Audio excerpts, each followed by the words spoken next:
Donald Trump speaking today about the importance of all that's happening.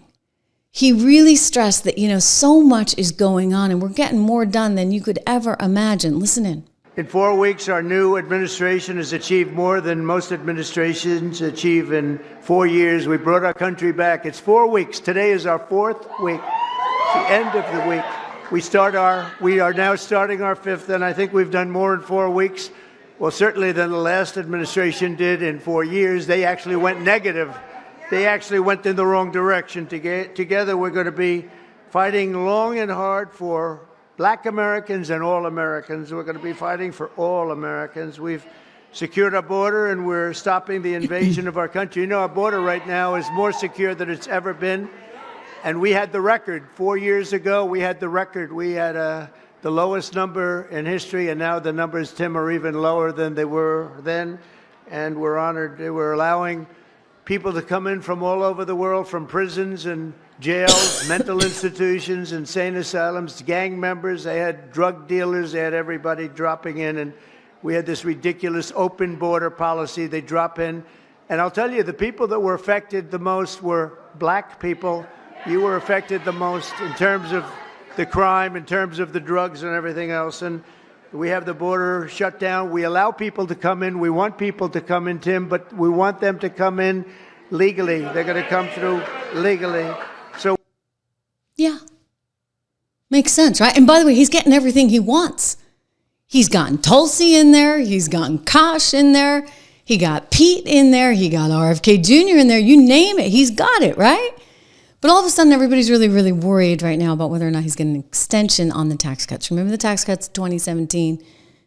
They were a big part of the success in this economy, for sure. But it's not a given that they get renewed. And I can't even believe I'm sort of saying this, but no, it's not a given that they get renewed. It's important that they get renewed, but it's not a given. Joining me right now, Brent Garnder. He is Chief Government Affairs Officer over at Americans for Prosperity. And Brent, it's good to have you here today. I'm sort of surprised that we're talking about this, honestly. And the viewers just heard me saying how these tax cuts may not go through. It's like everything that Donald Trump wants seems to be happening, right? He got Kosh Patel through. He got Tulsi through. He got RFK Jr. through. He got Pete through. Are you trying to tell me that we may not get the tax cut extensions, which, by the way, were the key to a lot of the economic success we saw in the first Trump administration? I mean, what's going on there in Washington? Yeah, I'm not telling you they won't go through, but what I'm telling you is there's cause for concern. Look, this is one of the most successful parts of the president's first term. And make no mistake about it, if nothing is done at the end of this year, working families could face $2,500 tax hikes in a state like Georgia. $22,000 in a state like Michigan. This is weeks and weeks worth of groceries for people at a time where Bidenomics has already stressed the American finances to their limit. And frankly, because the president's been so successful, it's underreported that there's a really tortured path for this to get done by the end of the year. Really, why is that? I mean, it kind of feels like he's got the House, he's got the Senate, he's kind of got the wind at his back here. He's got America. I mean, you look at the approval ratings, 70% of Americans saying he's doing what we thought he would do. He's following through on promises. If he can't get the tax cut extension, what the heck is going on there in Congress and the Senate? Yeah, I think Congress is the challenge. There's extremely close margins, and there's a lot of different interests, different approaches, different processes that the chambers are following. So it's going to be really critically important for all members of Congress to come together and find a way to move these things forward. That's the challenge. Where's Mike Johnson on it? Mike Johnson, I think, is leading a really tough effort. In fact, on Monday, Mike Johnson's joining us here at AFP to have a conversation talking about budget reconciliation, talking about the tax package, and connecting it to conservative principles and what it's going to take to get this done. So for your listeners who want to tune in on that, congressionalconversation.com is a great place for them to be able to tune in. And we're going to have a great opportunity to broadcast not only to your listeners, but to Americans across the country, to our millions of activists, a great conversation with the speaker talking about just this topic. I'm sort of floored. I heard about this early on, actually shortly after he was elected, and people were like sort of raising the alarm bell saying, hang on, it's all great, but there's a chance that these tax cuts may not be extended. I'm like, come on. Like, it seems to me that he has the equity right now within the Republican Party to be able to push it.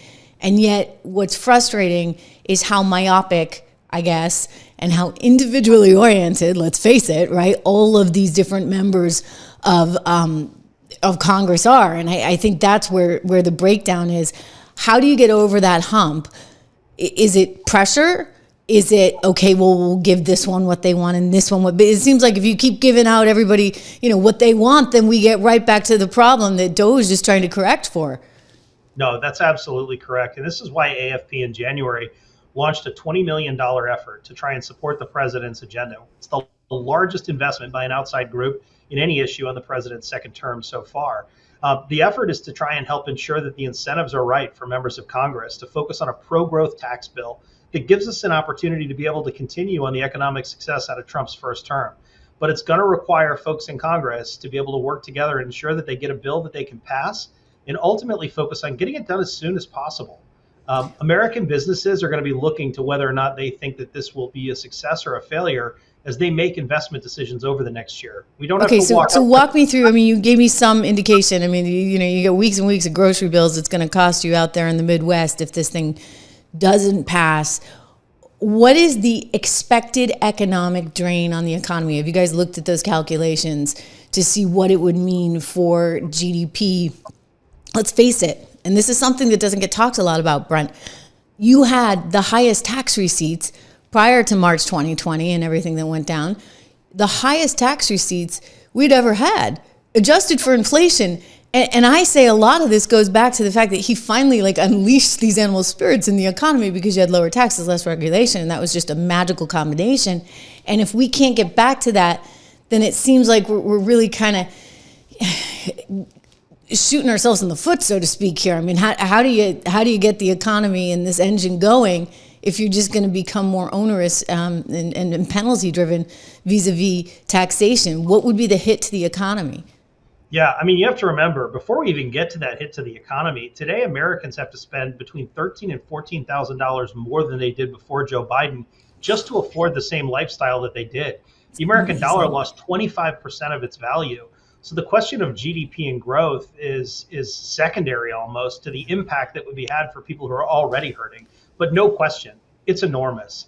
When you look at where we are from a tax competitive standpoint, the Tax Cuts and Jobs Act put us in a position to be able to compete with countries like China, gave American companies an opportunity to not only grow themselves, but to seek the kind of investment necessary to continue to grow the economy. And to your point, we saw that in the gross tax receipts.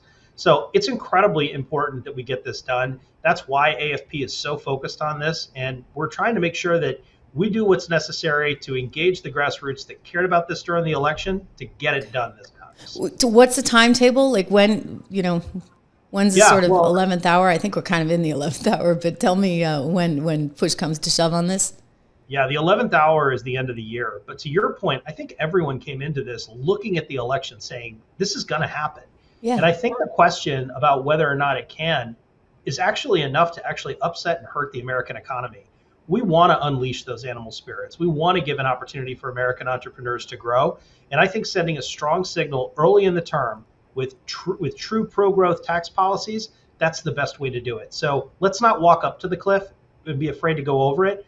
Let's take care of it now, give ourselves an opportunity to start that growth soon. Hear, hear. Okay. Amen. So protectprosperity.com. People can go over there. They should, if you want to join the bandwagon and put a little pressure on those Congress people of yours, I encourage you to do so. And AFP will help direct you. Protectprosperity.com. And of course, remind me, the conversation with Mike is happening. Forgive me, Speaker Johnson is happening. You said on Monday at noon, and you can join congressionalconversation.com. Okay. Awesome. We'll be on the lookout for it. Thank you so much, Brent Garnder. Thanks, Trish. Yeah, it's sort of amazing, right? It's amazing that we even have to worry about that. But I think there still are some RINOs out there. So it's going to take some convincing. But look, this is what the American people want. It's really, really clear. We want change. And I'm just looking at some of your comments here and your generosity. Thank you so much for that, Grandpa Barney. That Jasmine thing got to you, didn't it? Jasmine Crockett, he's writing, give her a one-way ticket to any of those countries. Hey, Mexico, Canada, any of those countries she loves more than the U.S., and we can always wave bye-bye. Give her a one-way ticket, and we'll say goodbye.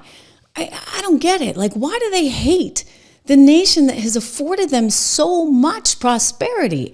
I really don't get it.